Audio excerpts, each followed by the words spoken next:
Hello again, everybody. It's been a bit since I spoke with you last. Again, I am John. Welcome back to our latest newsletter, which is October 2025. We were super busy in September, so I got to a point where I was traveling. I had jury duty. We had a lot of work that we were doing, lots of overnight sittings. And it was like the last week in September by the time I got around to actually compiling notes to do one of these. So I thought I'll just wait until October because there was plenty to keep us occupied through the end of last month. So here we are in October. It's a gorgeous day outside. Fall is my favorite season. It's perfect weather for dog walking. So that's why one of the reasons why I love it. And I guess we'll jump right off. The most important thing that I have to speak about, you've all received the messages on it. We dealt with a pretty stressful and a little bit scary situation back in early August, in which a rejected job applicant, conducted a harassment campaign against this business. It was mostly in the form of negative Google reviews. Somehow this person was able to make a lot of duplicate Google accounts and left, I think the total was 28 fake negative reviews that dragged our rating down from 5.0 down to like right around 3.0 or 3.1 at one point at its lowest, that was really stressful to deal with. I wasn't sure that would ever recover. We went through Google's process to identify the fake reviews. All of them except two have been removed. I'm not sure why they didn't remove those final two, but honestly, I'm just happy to have this in the rear view because it was scary. We were receiving DMs on our Instagram account for the business as well from this person, threatening DMs, and we were also receiving text messages that were harassing in nature to the business cell phone. So it was scary. My business is based out of my home and it's publicly registered with the state. So, anyone can figure out right where I live and come right to my home. So that was something that was scary. I think this person is probably just someone who's a frustrated individual. Maybe their job search is not going well and they're taking out some of that frustration on us. I've worked really hard to be empathetic throughout this and not to be vindictive or vengeful or angry about it. I've just tried to make the best of this. Our clients have been awesome through this process. You left so many positive reviews to attempt to counteract the negative ones. And a number of you have also reached out directly to me through our business phone and, just seeing me in the field and offering your support. And I really appreciate that as well. It was really nice to hear that. Every new person that I hire, I tell them, I'm like, this is going to sound like BS, but I swear our clients are all just universally amazing. They're such kind, altruistic people. They're great people. And I feel like as the business owner, they're probably like, yeah, sure they are. They're customers like any other, and some of them can be a pain in the butt, but it really isn't like that. I don't know if it's the way that we market this business or I'm not sure what we do that draws in such a high class and caliber of clientele. But thank you so much to all of you for being so positive and helping to support us through that time. That was, again, it was scary. It was stressful. I was at an overnight sitting when those reviews first came in, and it was the first thing I saw when I woke up. I literally woke up, I reached over, I grabbed my phone. I was at an overnight sitting, so I wasn't even at home. And I see that we have like 14 new Google reviews, and they're all negative.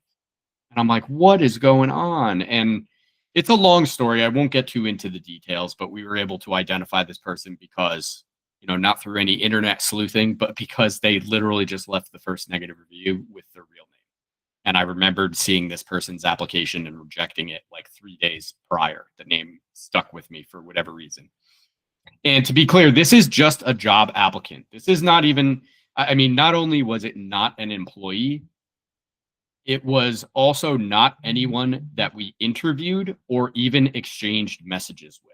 Literally, the only, no exaggeration, the only interaction that I had had with this person prior to them conducting this harassment campaign was I saw their resume, I saw their cover letter. I didn't like the way the cover letter was toned. It was just overly negative, and that's not my vibe. I always am trying to be positive, even, sometimes I fail, but even when it's hard, I'm always trying to look on the positive side of things, because I think, not to get too philosophical, but what you put out into the universe tends to be what you get back. At least that's been my experience. And this cover letter was too negatively toned, and that was it. I didn't even give that feedback. All I did was move the resume to the side, and I went on to the next person that had applied, and Indeed sent out our stock rejection letter, which is basically, thank you so much for your interest in applying. We ended up moving forward with someone else. We're wishing you the best in your search. Have a great day. So I don't know what it was that set this person off, but I'm glad it's behind us. I hope that we don't have to deal with anything like this again, because it's not what I want to be spending my time doing. I don't want to be filing police reports and reaching out to lawyers, and I would rather figure out better ways to serve our clients and handle pets, and work on the business structure, work on training programs for my team, and all that stuff. That's the stuff I enjoy doing. So to segue into my next topic, I wanted to talk a little bit about our new hires. It's gone mostly very well. Pretty much everyone has worked out. We did let a couple of people go, not due to any malicious action or irresponsibility or anything like that. We didn't have any abject disasters, which, knock wood, we did a fairly strong job in screening and interviewing, and I think we weeded out the people that would have been high risk through our hiring process. The people that we did separate from were just a situation where they didn't have the experience they needed, and I think that I didn't have the confidence in them to. It was mostly around handling the animals. I won't get into specifics, but I didn't feel confident in them conducting the visits while I wasn't present. And that's really kind of the baseline. Like if they get through the first few weeks of me being with them 24/7, and I kind of let them go and do a few visits on their own, and I can't trust that they're going to lock up your homes and handle the pets correctly in a way that minimizes the risk of the pets getting hurt or getting loose or eating something that they shouldn't, then at that point, we're talking about 20 to 30 hours into their careers with us. You kind of got to be a little bit buttoned up at that point. I'm not asking them to go in with a super anxious dog or a sick dog or an elderly dog or anything like that. When they're still so new, it's basically just dog walks and drop-in visits for cats.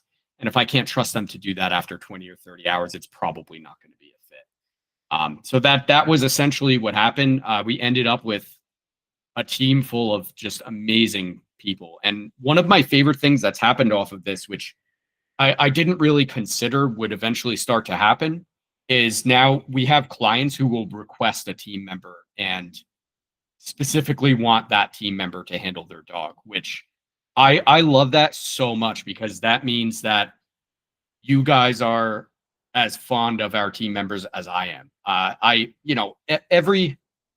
For those of you who don't know, I spent a whole career in recruiting, in corporate recruiting. I was a senior manager. My most recent position, I had a team of 13 all around the Northeast.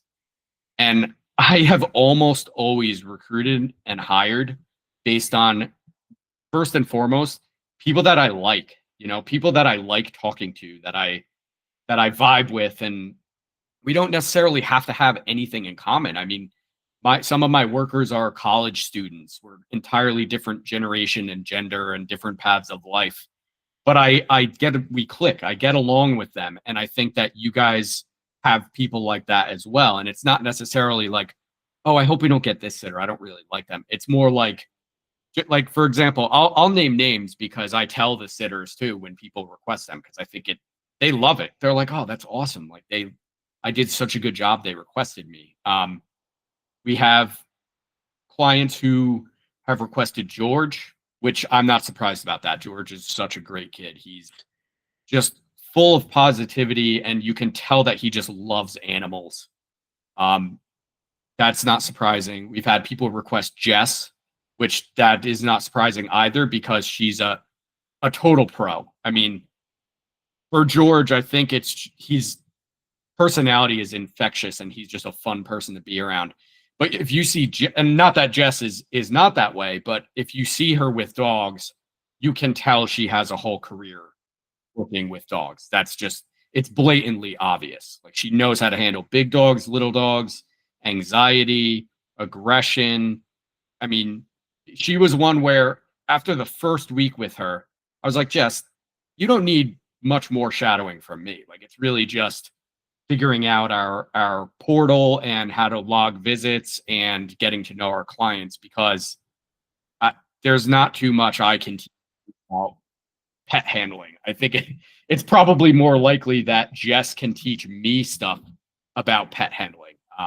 Jess has a full career as a doggy daycare general manager, and she has seen every possible dog situation you can imagine. And actually, George has similar experience. He's experienced as a doggy daycare worker and handler as well. But so those are just two of them. We've had more also, but those always make me so happy, because that's a sign that I'm doing something right in who I'm looking to hire, who I'm identifying, and how I'm interviewing them, and going through that process.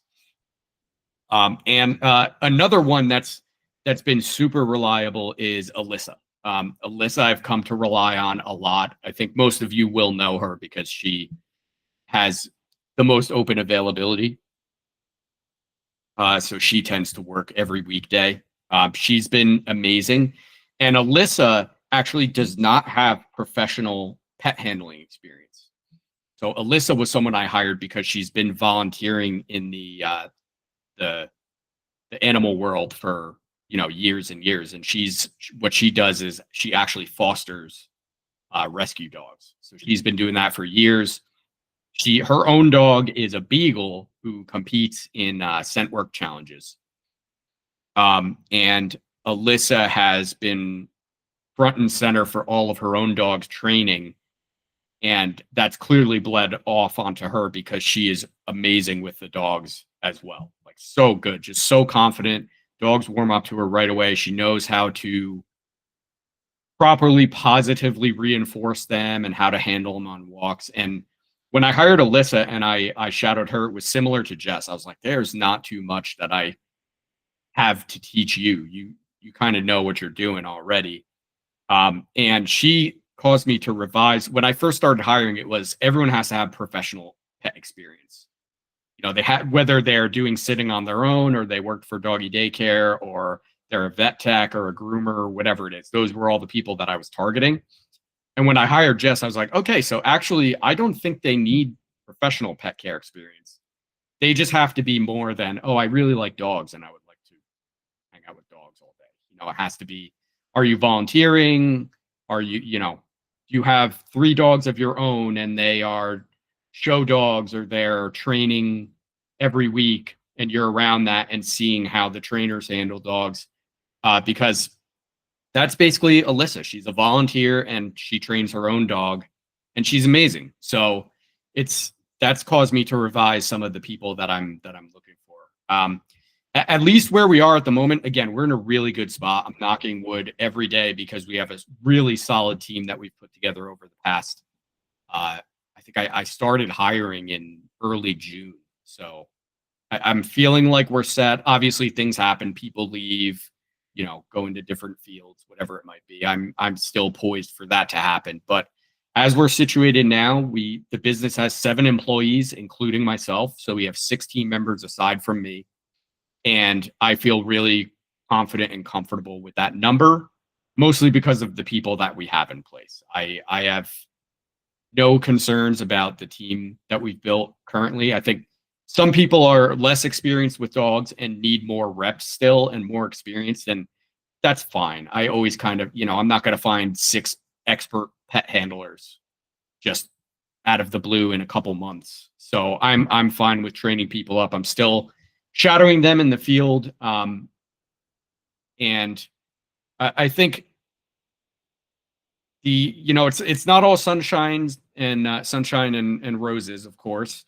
And we are making mistakes here and there, which I anticipated. I think anytime you expand to a team-based model, it's difficult to tell what you're not communicating to your team until a mistake happens. And I always look in the mirror first when that happens. So for me, what ends up happening is, and what I've identified that I have to improve our service experience for clients is I need to get better about completing profiles and taking notes. This usually happens with new clients. So those of you that have been with me since I was solo, for almost, we're coming up on a year that I've been in business, most of that being solo. If you first met me like last October, November, December, January, your notes are rock solid because I've spent so much time with your dog and going in and out of your home that I know like every little thing that'll pop up. Like, oh, sometimes the lock gets sticky and they keep the food like in this cabinet, and that's very easy. And if I do forget a note, my sitter reaches out to me and I go, oh yeah, the lock gets sticky. Just turn it, like pull the key out a little bit, turn it to the right, and then you should be good. But with the new clients, I've noticed where I'm dropping the ball a little bit is I'm so in meet and greet mode. I'm talking a lot. I'm listening. I'm meeting the dogs that I don't take good notes. So that's something that I need to work on. I don't take good notes. And what that means is by the time I get back home at the end of the day and I'm adding the notes to the new client's profile, I'm missing things. Like I forget. This just happened yesterday. We had a sitter out at one of our clients' houses, and the client requested that we feed the dog, and the sitter couldn't find the food. And I did not remember. I'm sure the client told me, and I didn't remember where it was, and I didn't put a note in the profile where it was. So we didn't know where the food was. I told the sitter just to leave, and what happened was I reached out to the client. I basically said, hey, well, I'll give you a credit back because we failed to feed your dog. That's on us. That's totally on us. We dropped the ball. And the client said, hey, actually, could someone go? Because if you don't feed my dog, the dog is going to like start eating pillows and tearing apart the place, because the dog is very intelligent, which, I've had more intelligent breeds myself. So I know how destructive they can get if they're unhappy. So I said, no problem. And I just went out myself. I ran over there myself, and the client told me where the food was. I located it and fed the dog for them. So those are the sorts of mistakes we're making. I mean, thank God we're not like burning anyone's house down or like even leaving a door unlocked or anything like that. God forbid. It's mostly, we put on a leash the wrong way. Like if someone has a halter lead, I'm not, one thing was I wasn't coaching the sitters properly on how to apply that halter lead. And I didn't have good notes in the system for that. So it's mostly those sorts of things that we're running into. They request, something, a client will request that we handle something specifically, and the communication breaks down, which is mostly, as I've said, this is mostly a me issue. It's not an issue with my sitters. Sitters will make mistakes too. That's not to say all of the sitters are perfect. They'll, miss a note here or there and forget to do something specific because they missed a note. But I also bear responsibility for mistakes like that when they happen as well.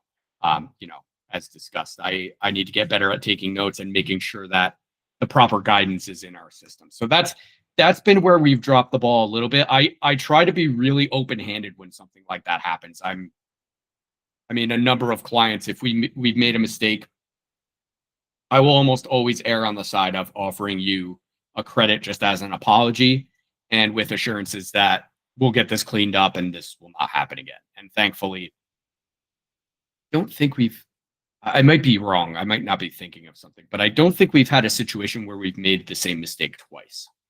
And that's really the goal. I mean, it would be great if we made no mistakes whatsoever, but it's just not a realistic thing to expect. We're going to make mistakes. We're going to have communication breakdowns. Sitters are going to miss notes. I'm going to forget to put things into notes. So I think what we can do is make 100% sure that we don't make the same mistake twice. If we're making the same mistake twice, that's indicative of something a little deeper. We're not making the corrective action that we should. So for that, it would be, am I too busy? Do I need to take more time out of the field to make sure that our system is up to par and we're taking correct notes? Am I coaching the sitters correctly if they're making a mistake in handling a pet? Things like that. And I don't think that that's happened yet. So the goal is every time we make a mistake to learn from that and just get better in the future, because the team-based model for us is still very new. I've only had a team since July. So we're talking about not even 3 months yet. So that's something that will continue to improve. And I assure you too, that whenever we make a mistake, I feel it like center mass in my chest. I'm like, oh my God, I feel, and it legitimately like ruins my day every time. Like I really take those to heart. When we screw up and we forget something, I take that very hard. I'm like, oh my God, like this is horrible service. Like I don't want, I don't want you to pay us and have us show up and not be able to feed your dog if your dog needs dinner. That's, number one, that's bad for the dog, but it's also just bad service for the client. And I take that very hard. I've told many of you, I really want us to be the best. And that's not just marketing speak. I want us to do a better job than every single other pet sitter service out there. And I think that we can. If I didn't think that, I wouldn't have gotten into this business. One of the big motivators was my dissatisfaction at the apps like Rover and Wag, and then seeing that of the pet sitting services in the area, like how their websites were constructed and how they communicate with their clients and their business structure, and just thinking, man, like I feel like I could build a business that does a better job at that. So that's really the goal. That's the goal, is to be like, I want you guys to, if you have to go book with another sitter for whatever reason, I want you to be like, man, but that's too bad because John's team does it this way, and I really prefer that. Whether it's we send more photos, or I'm more responsive when you need to book, or our sitters have more warm and approachable personality, whatever it is. I want us to be above and beyond every time. That's the goal. And while it's not going to happen every time, I would love for us to get to a place where like that's the norm. That's really got to be the norm for our culture. So from there, we achieved our first goal, which was when I started hiring, I had a vacation scheduled for the last week of August. And when I started hiring in June, my thought was, oh man, it would be so cool if I could take a vacation in August and not have to tell a single client like, hey, we can't have services for you this week in August because I'm going to be on vacation. And we actually ended up achieving that. So I did cut the vacation short because I had to come home for an overnight, because I don't think my team is quite ready for overnights yet. So I'm still doing all the overnights myself. And that's part of the vetting process and the training process. I want to make sure I trust them 100% with remaining overnight in the client's home. And we're getting there. There are some people that I probably would trust already, but we're just going through the business structure processes that I've built with regards of hour minimums in the field. I have set thresholds, 100 hours, 1,000 hours in the field of when people will unlock certain responsibilities, and one of those is overnights. So that's built into our trust process. I want to see someone committed and hitting those hours in the field before I have them doing overnights or 24/7s. And part of that is trust that they'll treat the client's home with respect and take good care of the animals. Mostly it's just experience. the more time you have with dogs, the easier it is for you to spot when something is not going right. Dog's not feeling well, you know, whatever it might be. So that's the thing. I don't want to have someone in the door and work for like 20 hours for me, and now all of a sudden they're doing it overnight with two anxious dogs. But anyway, so we achieved that goal. We had services running all through that last week of August when I was on vacation. And then it actually popped up again because I had jury duty the first week of September, which was just a barrel of laughs. Let me tell you, it's great. I love jury duty. It's fantastic. I don't love jury duty. I'm being sarcastic. I wish that I didn't have to do that. And eventually they ended up not calling me. I got into the courtroom for the case and they filled the jury before they called me, but I was going to tell the judge anyway. Like, listen, I can't be away from my business at this point for a week. Like, I have to, even when I'm on vacation, I'm still doing scheduling. I'm replying to messages when you guys message. I'm just not in the field performing the services. When I'm in jury duty, like, I can't be on my phone approving reports that are going through from my sitters or like replying to messages. So I can't afford to just be completely dark for like 8-9 hours a day while I'm doing jury duty. But anyway, we ended up dodging that bullet anyway. The other big update, this video, it's amazing. I could just talk all day about this stuff. I was like, this is probably going to be a short one. And here we are, and it's not a short one. The other thing I wanted to bring up was, this is the last thing too. Since I did this last, I have 2 new certifications. So in August, I attained fear-free certification. That is a specific animal handling certification. It's all about handling animals gently and appropriately, especially when they're anxious, which I really feel is it was developed for vets and vet techs, but I feel that it's directly applicable for pet sitting. When we meet new clients, especially cats are pretty easy. They're, you give them space if they want space, otherwise they'll come right up to you. They're not as high strung as dogs are usually. With dogs, it's difficult. When you meet a new dog, you really, really have to be buttoned up meeting that dog. You have to know what you're doing, no eye contact, wait for them to approach you, try and maintain their level. You can sit on the floor with them, always bring treats.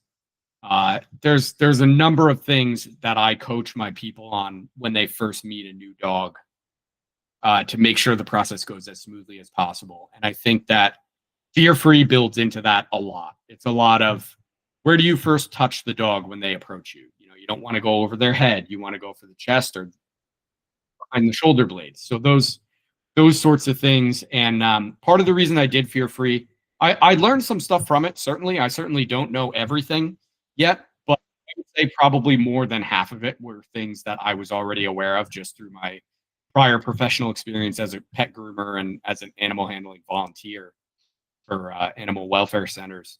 But part of what I was doing was evaluating it, because that is something I'd like to offer to my master pet sitters in the future. It's like $200-300, so it would cost the business. But I think if I have someone who's been with me long haul and they've done a few thousand hours in the field, that fear-free is something that we can provide to them just to shore up any holes in their experience, as far as pet handling. So that was something that has been on my radar for a while. It was I think it was like a 10 to 15 hour training series with examinations at the end of each module. So that was something I passed and got finally in August. So that's something now that can increase confidence in potential new clients and you all are existing clients that I've gone through this program. I passed it. They've certified me.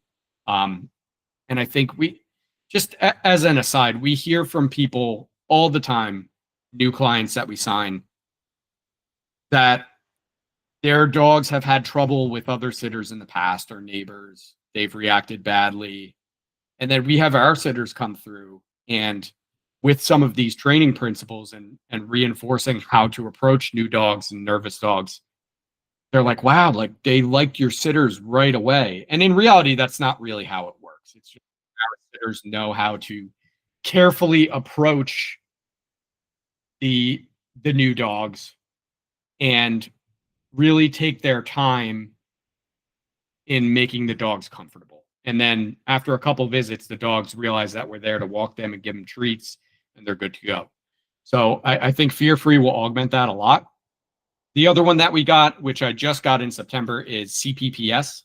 That's a Certified Professional Pet Sitter certification. And that is more on the business side of things. It does have it. So that is not, it's not a training certification like Fear Free. It's basically just an exam. It's a proctored exam. You show up, you take it. It's 3 hours long.